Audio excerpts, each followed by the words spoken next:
So talking about asking the right questions and getting on the same page, that comes down to issues of knowledge and understanding and then processing that knowledge, which is a philosophical process. Yeah, I mean, I love philosophy, as you know. I've been kind of reading about the history of democracy and things like that. And I think you are and I am, and a lot of people I know, we're philosophers in the old school, that kind of love of knowledge. You know, philosophy used to be a term just for, science, maths. It was all philosophy. Natural philosophy. And these days it's, philosophy is this weird, logical thing where what's the predicate and what's the, and I think we need to sort of reclaim philosophy from those people, and we need to put it back into a very broad thing that anyone can be a part of without understanding the formal structures and things. And that's classically, you've got the Continental Philosophy and the sort of Analytical philosophy. I've been sort of delving into Continental Philosophy, the existentialists and the Romantics and all this sort of stuff. Can I put you on the spot once again and, Sure. and get you to briefly summarize the distinctive differences between, say, the fields of analytic philosophy and Continental philosophy? What do those terms mean in broad sense when people use them? Well, so one of the wonderful things about philosophy is Continental Philosophy doesn't really mean Continental Philosophy. It's a reference for philosophy that's more about, it's more practical, it's more about ideas, emotions, people, society, things we can talk about. Analytical philosophy is more about logic and, it's much more of a discipline. It's sort of almost a meta discipline about ideas, whereas Continental philosophy, like the existentialists or the Romantics, they talked about people and how they lived and anxiety and nationalism and, like really human issues. So analytical philosophy is stuff like logical positivism, which was, this attempt to make all philosophical statements able to basically be expressed in a formal logic. And they thought anything that couldn't be wasn't really philosophy. And that failed as a movement, but they certainly tried. Is the field of linguistics or linguistic philosophy, is that kind of a bridge between the two, or is it more camped in the analytic side? Yeah, that's a good question. I'm not sure I have the right answer, but I feel Wittgenstein did straddle those two worlds, and he was very much into sort of the discussion of language and what can be expressed and what can't be expressed. And if you look at someone like Chomsky, who's obviously the father of modern linguistics, everyone's coming for his title, but I guess he would be highly schooled in analytical philosophy. But if you look at his political philosophy, his anarchism and all these other things, profoundly human, profoundly concerned with real world concerns. Yeah, that's an interesting example, isn't it? Of just a single mind covering those areas. And I feel analytical philosophy, that's come to be a little bit what the person in the street thinks about, does this table exist? I think that stuff is all really interesting, but I don't think it's I feel philosophy needs to deal with the important issues of the day. And I'm much more in the sort of Peter Singer, John Rawls, all those sort of thinkers rather than all the ones doing, Bertrand Russell is a great example of someone who straddled both those fields, Principia Mathematica, he came up with all this, logical set theory stuff. Exactly. That's still used today. And he gets dissed a bit, but he came up with new forms of notation that made ideas of following people expressible that they weren't before. But he also wrote, Morality and Marriage. I think that's what he got the Nobel Prize for. I love his book In Praise of Idleness, and I've read a whole bunch of his little sort of books. And and he was controversial in his day, but it's not one or the other. But I just think analytical philosophy can disappear into itself a little bit, and times are urgent, and we need that Continental philosophy. We need to have conversations that everyone can understand. We need to bring the population into that sort of level of thinking. Mm-hmm. So are there particular philosophical ideas that motivate you more than others? Like I could ask you about moral philosophy, and which would undoubtedly have a big role in the sort of things we've been talking about so far.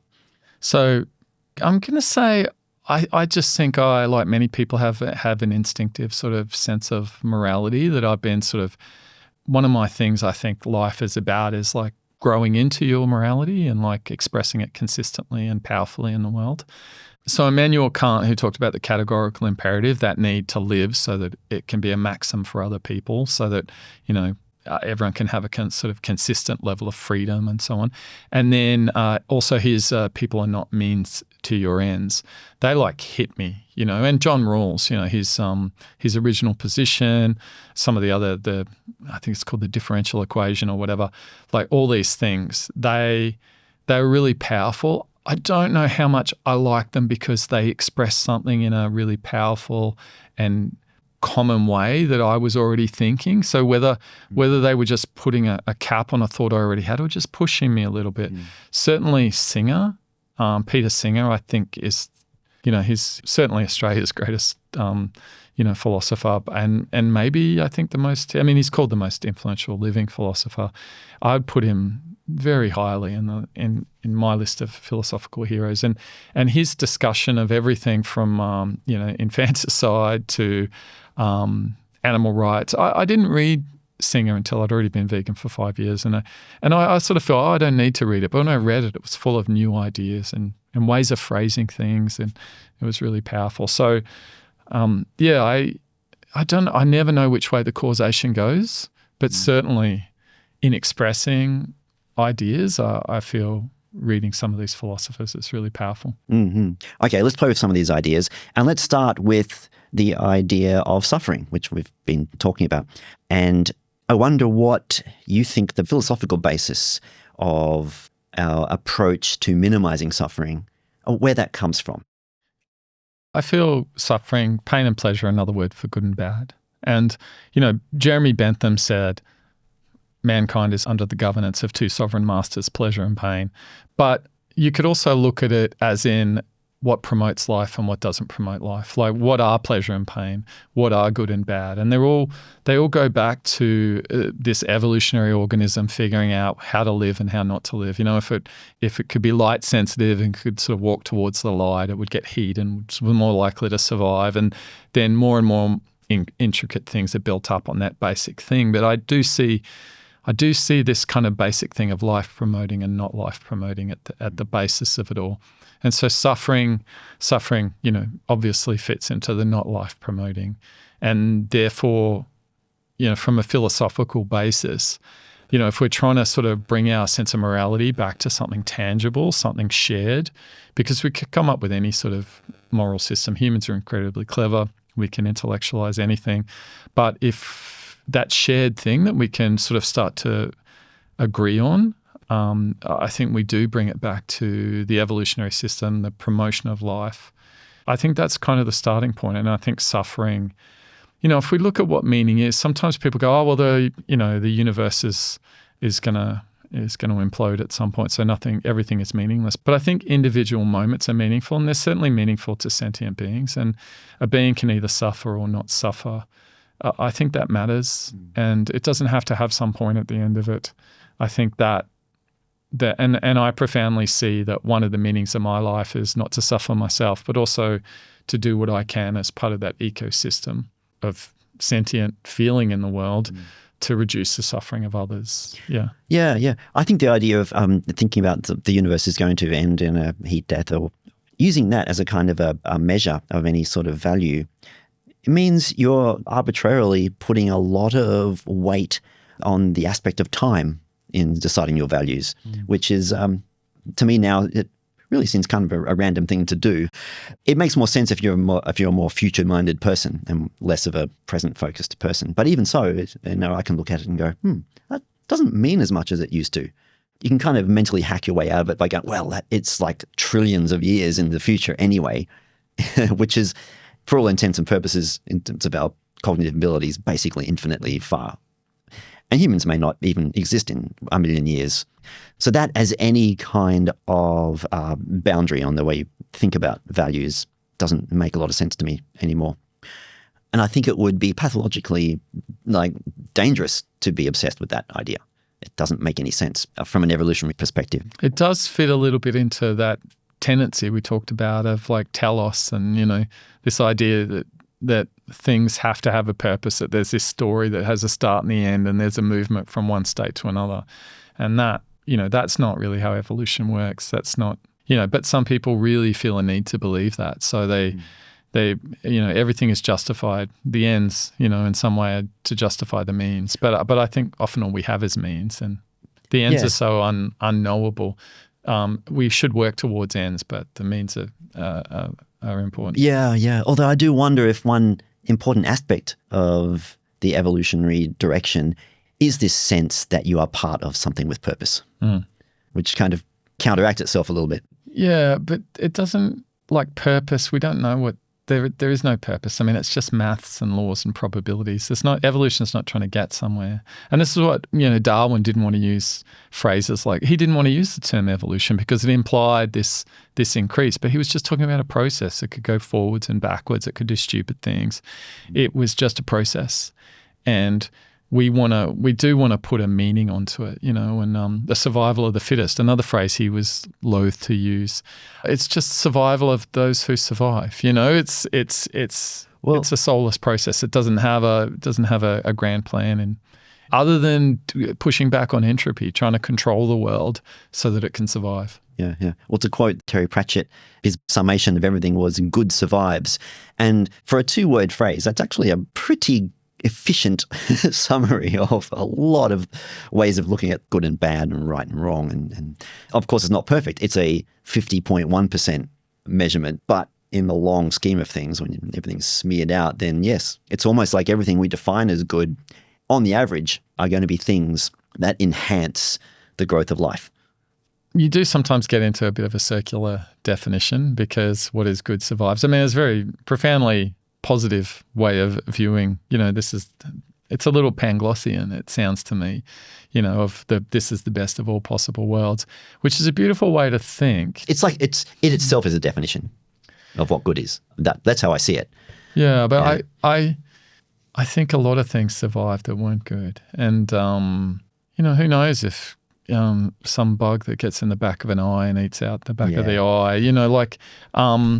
evolution, we can't look too much to evolution for morality in that kind of good sense, as I see it. We look to evolution for the grounding of the world that we're in. Like, this is the universe. I could never understand how people could sort of come up with all their various versions of God and not try and sort of relate it to how the world worked. You're just making me think now. And like, this question just popped in my head because, I've been following evolutionary thoughts for a long time, and they've always grounded me really well. But I think then, if it doesn't provide you with a kind of a sense of meaning or purpose or anything that might be appropriately classified under the label of metaphysical, if it doesn't do that, then what good is it? So it just is. That's the world we inhabit. It's an evolutionary world. It's the fundamental makeup, the thoughts we're expressing, the voice, the hearing, everything about this conversation is profoundly evolutionary. So it just is. It's the water in which we swim. And when we go back to pleasure and pain, maybe other things could have been pleasurable. Maybe other things could have caused pain. But in the universe as it is, according to the laws of physics and so on, which everything goes back to, these were the things that motivated creatures, pleasure and pain. And that's just what we accept.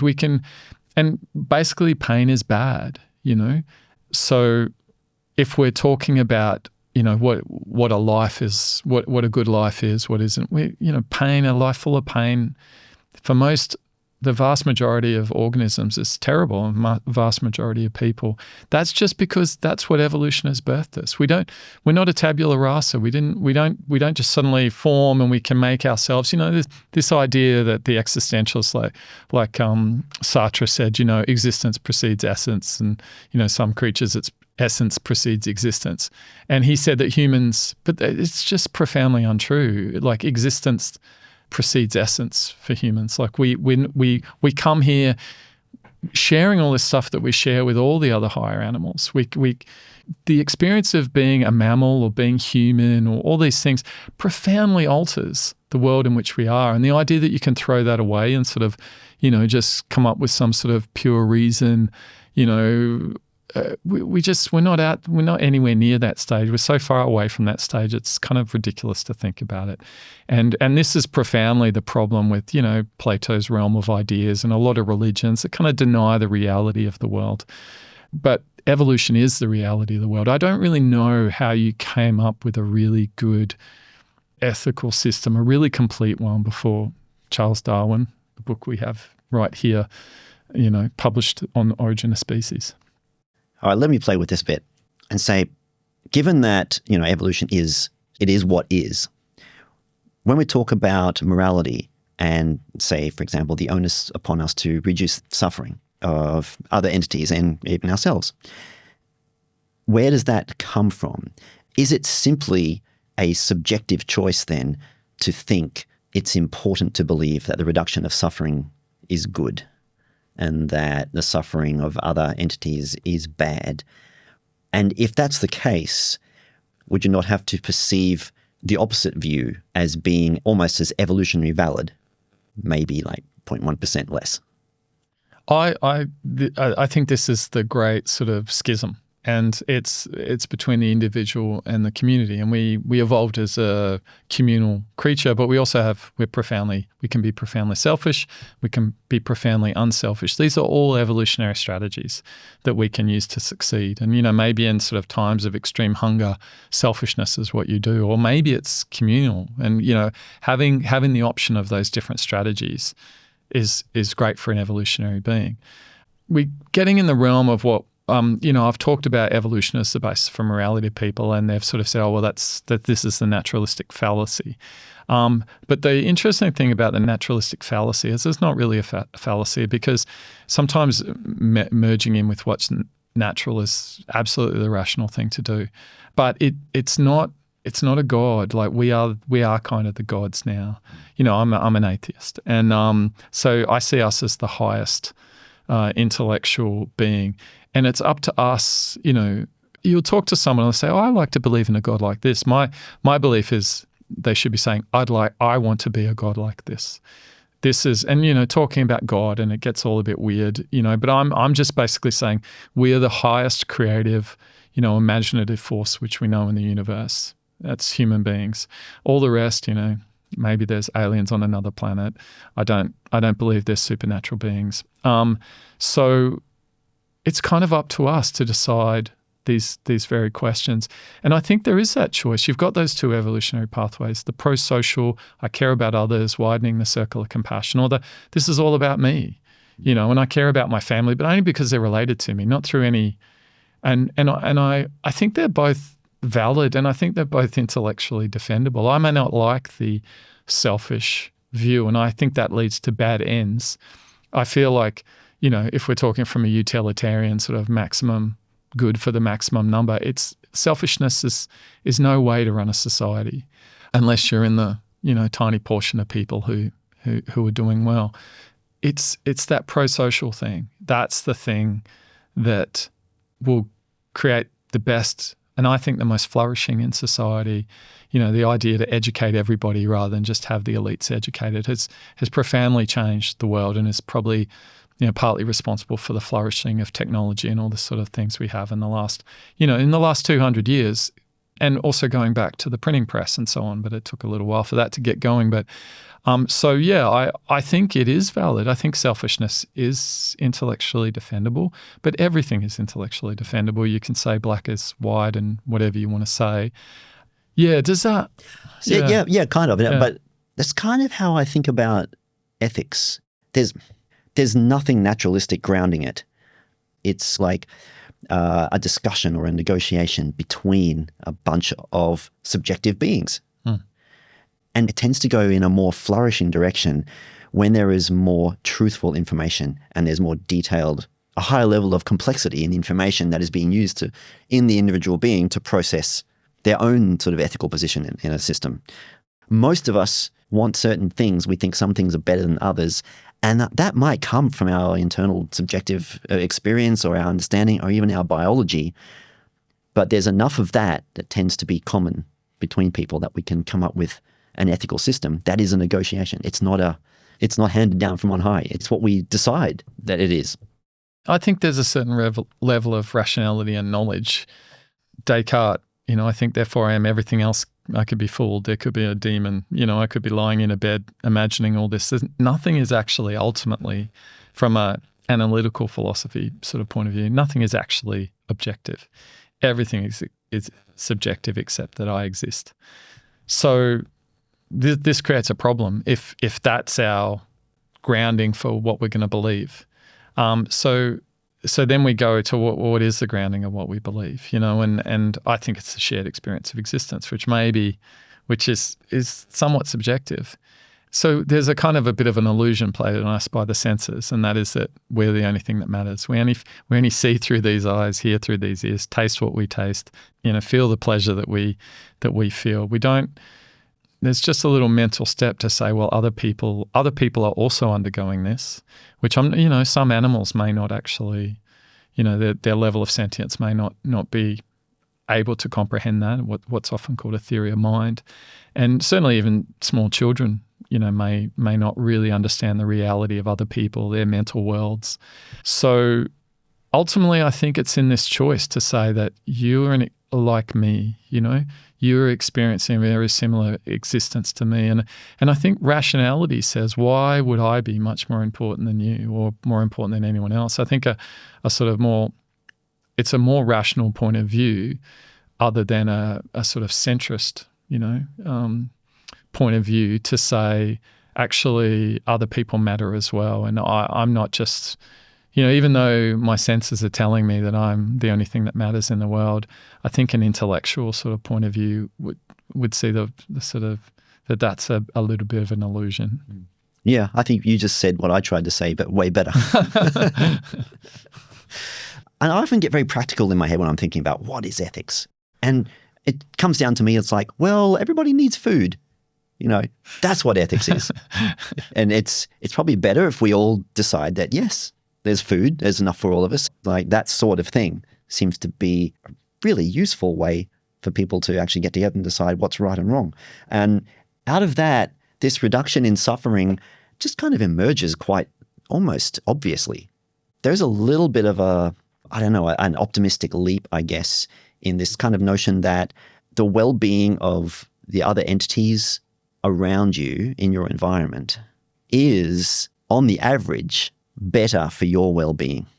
Exactly. The African concept of Ubuntu, I am that you are. Yeah. And it's a tricky one. I mean, this one keeps me up at night, and I always come down and going, yes, slightly. Like, that's why I say averaged out.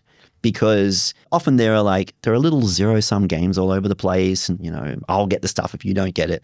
But I think if you average it all out over time and space, then the flourishing of one entity is generally better for the flourishing of the others. It's almost like an idea of faith that is true. But it seems to play out the more you zoom out. Just the symbiosis between different things on the planet as a good practical example of that.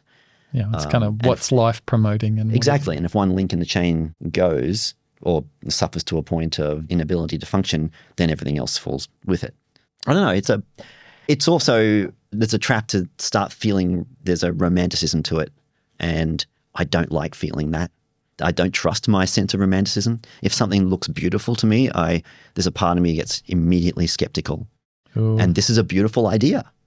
The idea that your well-being is good for me. Well, this is the point where we might misquote Dostoevsky and say beauty will save the world. And if it is a matter of faith, then unfortunately you're talking to a true believer who's not going to give you any pushback. That's exactly how I view the world. Yeah. And let's just look at the creation of life. Like, complex organisms can't exist like us on a barren, rocky world. Plants happened, or think life started in the sea, and each level of life built the groundwork for other levels of life. How do you separate the function of a lung and a tree producing oxygen? Like, the idea that we're these two completely separate things. As I said, the senses kind of lie to us a little bit about that, but we are made of star stuff. We are part of Gaia. We're part of a system of life. And flourishing, I mean, even if we just take it into a human thing, the fact that someone, society got together to teach someone science 200 years ago has dramatically improved my life. Their flourishing is my flourishing. the idea that, and maybe you can be happy, you know, like you could step over a starving child in the street and not care and just go, oh, lucky I'm not starving. That's not how I am. My happiness is incredibly bound up in other people's happiness. And if I walked into a world where everyone's frowning and suffering, I would be less happy than if I was in a world where people are laughing and playing and living a good life. I think with this idea, which going back to our sort of capitalism thing, that, you know, I concentrate on my own well-being, is profoundly unhuman, and it ignores our evolution. It's part of that selfish evolution, but we've ignored a little bit too much that communal evolution. So it seems that evolution has provided at least the Earth with not linear, but definitely a trajectory of greater complexity and diversity. Yes, yeah, definitely. It really seems to have done that. You look at the Earth right now and you go, it's pretty damn complex. By what measure? Well, me saying so. So here's the question. So Cameron, tell me, why do I get worried about the future if that is the trajectory? Yeah, but it's not. I mean, we're currently potentially undergoing a sixth extinction. We can destroy this all. Nuclear weapons. We could just wipe ourselves at any moment now. When I was a kid, we were profoundly scared of that. We've kind of gotten used to it. You know, there's those stories of people in the Blitz in London when the first bombs rained down. Everyone was freaking out. After a while, they're kind of making jokes about it. And oh yeah, Tomo went the other day. You know, they became used to it. And maybe there's certain situations where that's healthy because you can't live in a perpetual state of fear and anxiety. But maybe it also works against us in many ways. And we see this with like social movements and things and problems in the world. There's a certain amount of time we'll care about something. You know, the earthquake in Haiti killed all these people. Millions of dollars were brought in. The American presidents were talking about it.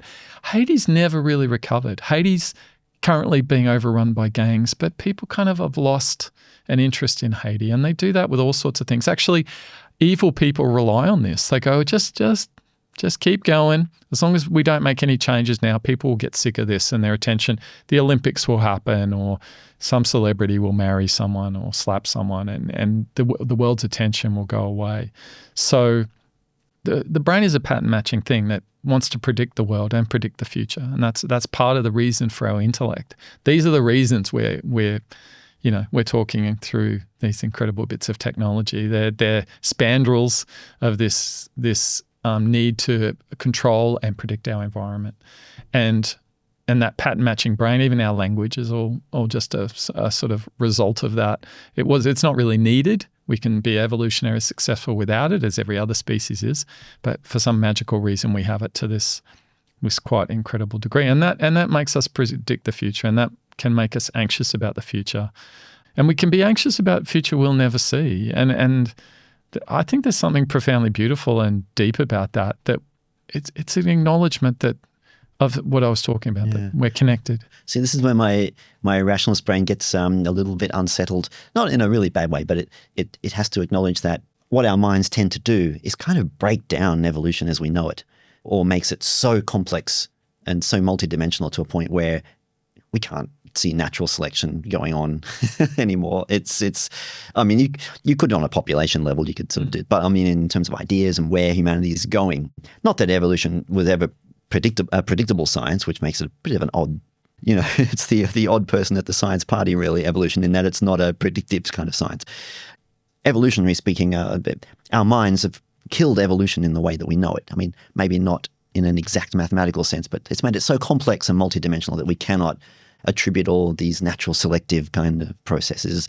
And because it almost hits a level of, like, I don't know, computational irreducibility that makes a rational understanding of what's going on almost impossible.